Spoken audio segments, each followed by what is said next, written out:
defense. What are we defense? Why are we defense? So it used to be called the Department of War, and it had a stronger sound. And as you know, we won World War I, we won World War II, we won everything. Now we have a Department of Defense. We're defenders. Music to Wall Street's ears. Because after all, the military-industrial complex, it's all about Wall Street. It's all to just create industry out of wars that don't need to happen. Hey, it's Jordan with Status Coup on the ground. I am in Flint, Michigan, East Palestine, Ohio, Tumwa, Iowa. Please support the leading independent news outlet on the ground covering what the corporate media covers up. Hey, it's Jordan with Status Coup. The Trump administration is saying the quiet part out loud that Lockheed Martin and the rest of the defense contractors are an arm of the U.S. government, and now they want to make the marriage official. That's right.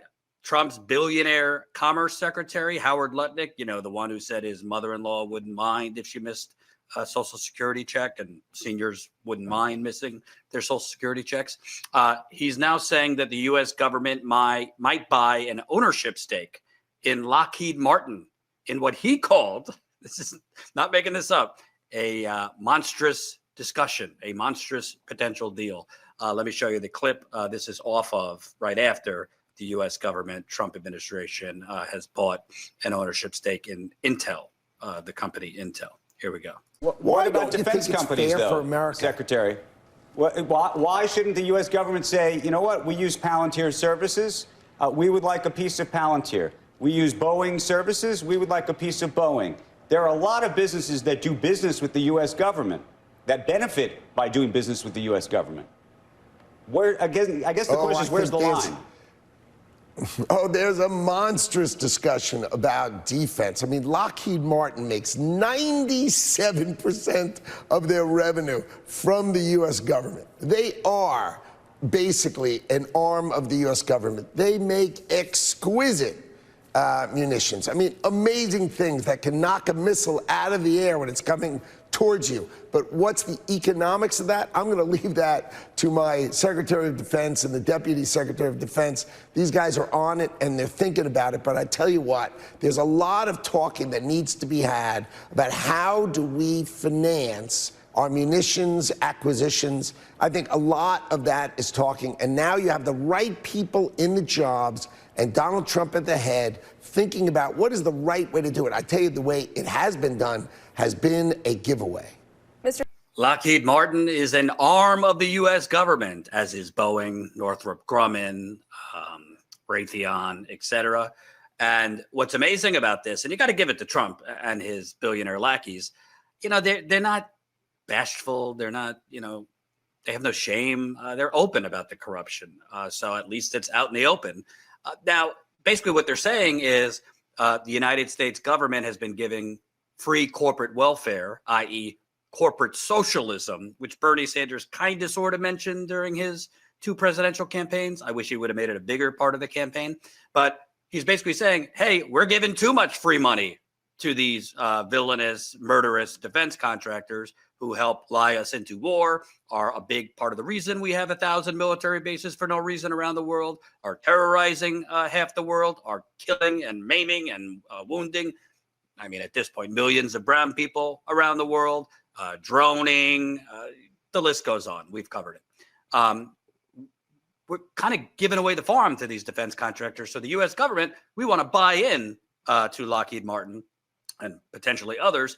So the U.S. government gets more back in the deal, because everything is a deal to Trump, even though he was an awful businessman and his daddy had to bail him out with hundreds of millions of dollars to avoid him going belly up.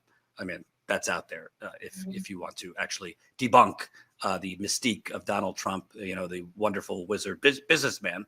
But I got to say, I find it refreshing that he's basically saying these defense contractors are one and the same with the U.S. government, i.e. the military-industrial complex. And now he's saying we're just going to buy in. I mean, it's also revolting at the same time, because all of this free money we give to the defense contractors, all of the industry we create around defense for jobs and the economy, essentially helps us continue and create a endless, never-ending war state for no reason, when jobs could be directed to, I don't know, saving the planet instead of creating, these jumbo jets, these war hawks, these drones that are unnecessary.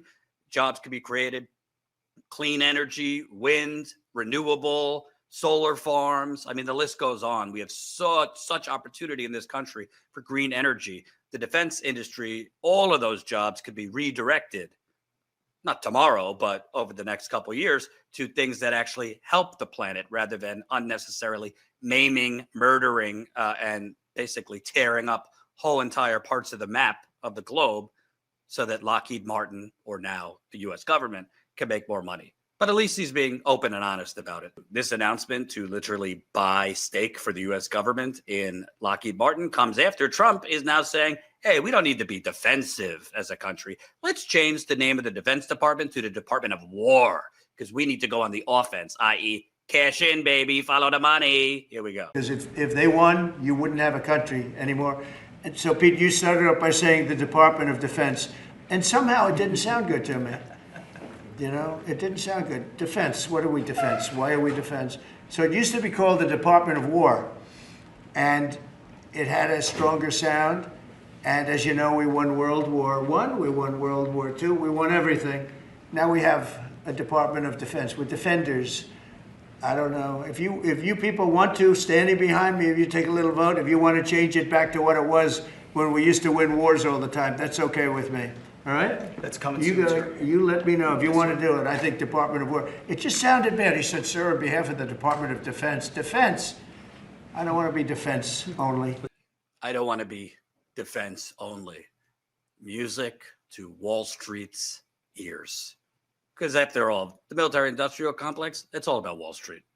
All of this perennial war and the military bases and the never-ending upgrades in technology, and now the military and the U.S. government handing over hundreds of billions of dollars in fat AI contracts to the military is all to just create industry out of wars that don't need to happen, which are killing and terrorizing whole generations of people in other countries so that Wall Street banks and defense contractors could make, at this point, trillions of dollars, while actual Americans are living in an economic hunger game. Here are the stats, just recent stats, to show you this new Gilded Age as the U.S. government is talking about buying equity in Lockheed Martin. I remind you, this was from Politico, of all places. Voters were right about the economy. The data was wrong about the 2024 election. I don't believe those who went into this past election taking pride in the unemployment numbers understood that the near record low unemployment figures, the figure was a mere 4.2% in November, counted homeless people doing occasional work as employed. But the implications are powerful. If you filter the statistic to include as unemployed people who can't find anything but part-time work or who make a poverty wage, roughly $25,000, the unemployment percentage is actually 23.7%. In other words, nearly 1 of every 4 workers is functionally unemployed in America today. Hardly something to celebrate. The last time the unemployment rate was 23.7%, let's just round it to 25%, the Great Depression. You also have, this was a new poll research that came out recently. The bottom 60% of U.S. households don't make enough money to afford a, quote, minimal quality of life, according to a new analysis. But how about those exquisite Lockheed Martin weapons, as Howard Lutnick likes to say? A U.S. household now needs to earn $114,000 annually to afford a medium-priced home. That's up 70% from $67,000 just 6 years ago, per Realtor.com. U.S. foreclosure filings rose nearly 14% in April compared to a year earlier. And oh, by the way, homelessness increased 18% across America in 2024. And I think that's an undercount because it's difficult to actually get accurate data on homelessness. I've covered it on the ground. There's when the people go out to study and to map out the homeless, every morning is different. People the homeless tend to move areas. That homeless statistic doesn't count people couch surfing, which is a large portion of people that technically are unhoused. So all of this Gilded Age in America, the economic Hunger Games, we haven't even gotten to how AI is now wiping out entry-level jobs. So if you just graduated college, you're fucked. Sorry to tell you. But the U.S. government now wants to create a, quote, monstrous deal to buy a stake in Lockheed Martin, which, credit to the Trump administration, they are acknowledging as an arm of the U.S. government.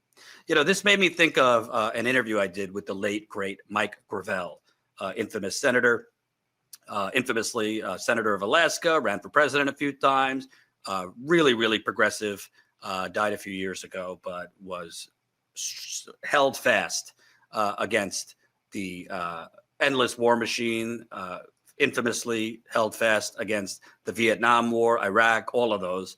Let me show you this clip where he connects the military-industrial complex, specifically the defense contractors, and Wall Street. You always mention the military-industrial complex via Wall Street. So what would be the Wall Street benefit in all of this? They're invested, I assume, in Raytheon, Lockheed Martin, and all the... Exactly right. No, all of these defense contractors are in Wall Street. They're publicly traded.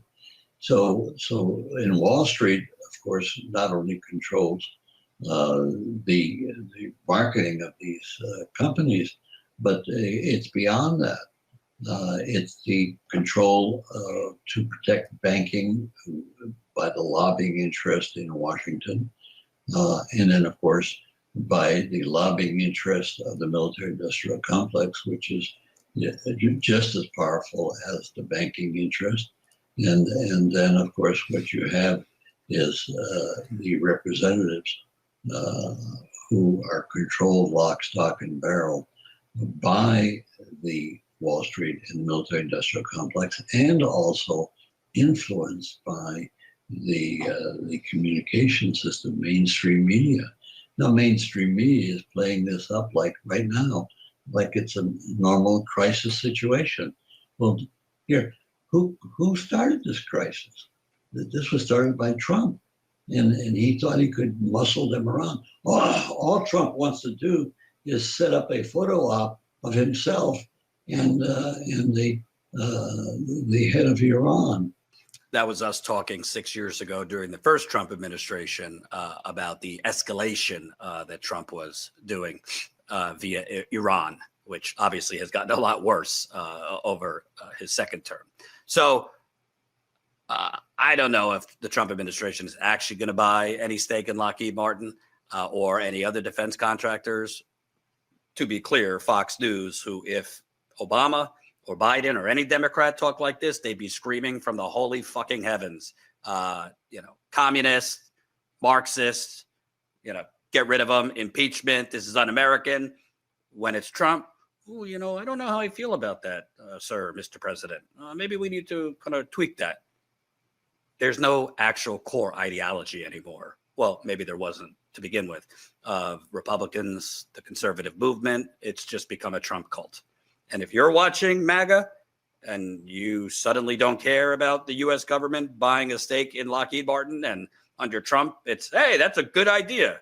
But under a Democrat, you'd cry, communism. You're a fraud. We'll follow the details. At least points for honesty and lack of shame to the Trump administration.